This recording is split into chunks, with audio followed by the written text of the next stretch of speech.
Olha, quando a gente pensa em Vitor Hugo, é quase automático, né? Vem logo na cabeça Os Miseráveis.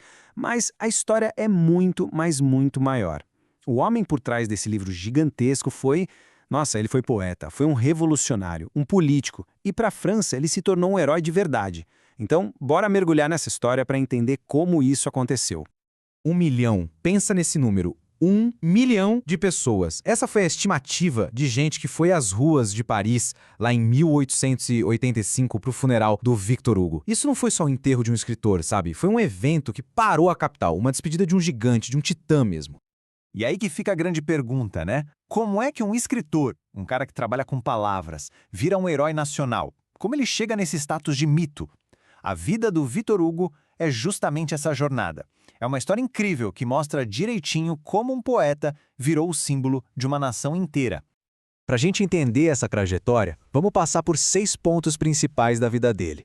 A gente começa pelo funeral, que foi algo grandioso. Depois a gente volta no tempo para ver a revolução que ele causou na literatura, a luta dele como ativista, os anos de exílio, os dramas da vida pessoal dele e, claro, o legado que ele deixou. Então, para a gente ter uma ideia do tamanho do Victor Hugo, o melhor jeito é começar pelo final. A morte dele não foi um ponto final de jeito nenhum, foi na verdade a consagração, um momento que selou uma vida fora do comum. E cada detalhe desse funeral mostra o quanto ele era conectado com o povo. Imagina só, o corpo dele foi velado debaixo do Arco do Triunfo, uma honra que nunca tinha sido dada a um civil. E tem mais, o último desejo dele foi ser enterrado num caixão de pobre, bem simples. Mas o que aconteceu? A França deu a ele um funeral de Estado e ele foi enterrado no Panteão, o lugar dos heróis da nação. E para fechar, num gesto que mostra tudo, até as prostitutas de Paris fecharam as portas em sinal de luto. Isso mostra que ele era querido por absolutamente todo mundo. Ok, agora vamos voltar bastante no tempo. Lá para o começo de tudo. Porque antes de ser esse herói nacional, o Victor Hugo foi um jovem prodígio. Um garoto que simplesmente virou a literatura francesa de cabeça para baixo.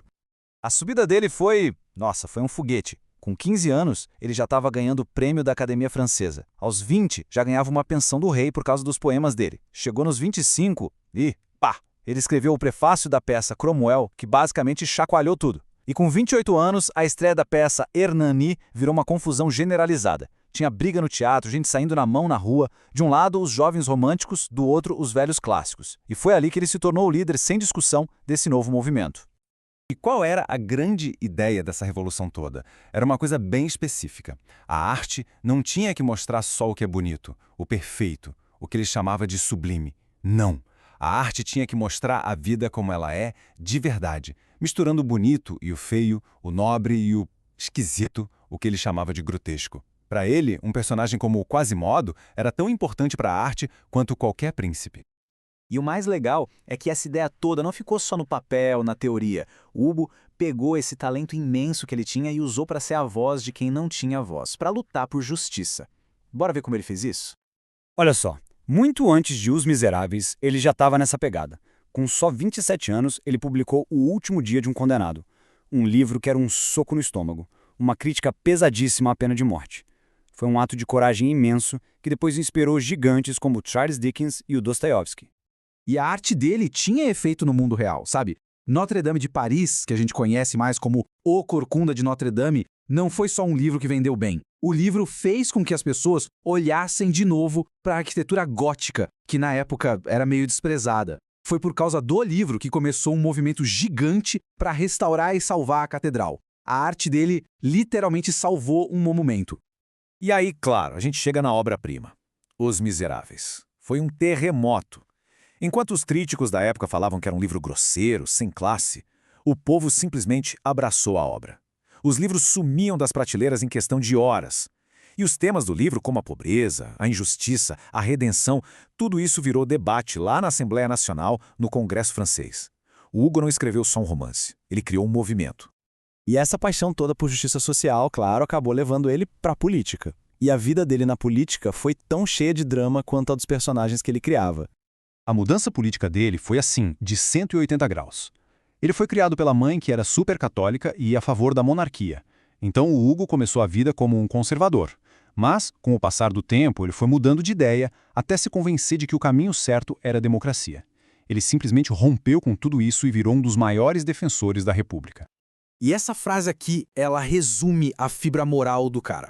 Em 1851, Napoleão III deu um golpe de Estado e o Hugo bateu de frente, condenou o ato publicamente. Por causa disso, ele teve que fugir, ir para o exílio, e de lá ele virou o inimigo número 1 do regime. Anos mais tarde, o imperador ofereceu perdoar todo mundo que estava exilado. A resposta do Hugo foi essa aí, cheia de desafio, dizendo que se só sobrasse uma pessoa para resistir, essa pessoa seria ele.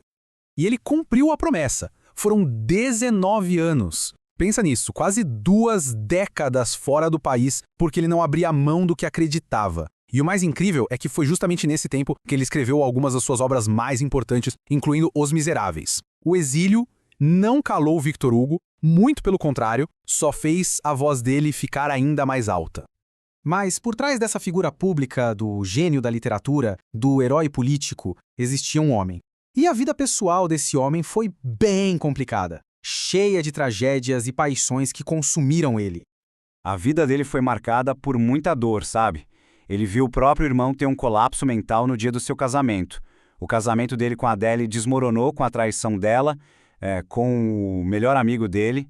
Ao mesmo tempo, ele teve um caso de 50 anos com a amante, a Juliette Drouet, e talvez a maior dor de todas, ele perdeu a filha mais querida, a Leopoldine, que morreu afogada de um jeito trágico. E toda essa dor levou ele para um caminho que pouca gente conhece. Lá no exílio, completamente destruído pelo luto, o Hugo mergulhou de cabeça no espiritismo. Ele começou a organizar sessões espíritas com mesas que giravam e tudo mais, porque ele acreditava que assim conseguiria falar com o espírito da filha. Era um homem buscando desesperadamente um consolo, longe dos olhos do público.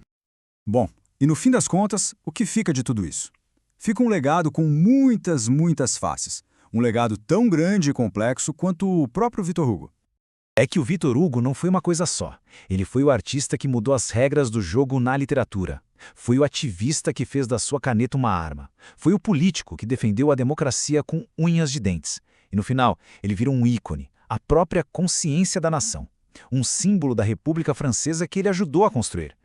A vida do Victor Hugo deixa a gente com essa reflexão muito forte. Ele mostrou que a literatura pode ser muito mais do que só palavras num papel. Ela pode começar revoluções, pode salvar catedrais, pode dar esperança para quem não tem mais nenhuma. E isso faz a gente se perguntar, quando a arte é usada como uma arma, será que ela pode, de verdade, mudar o mundo?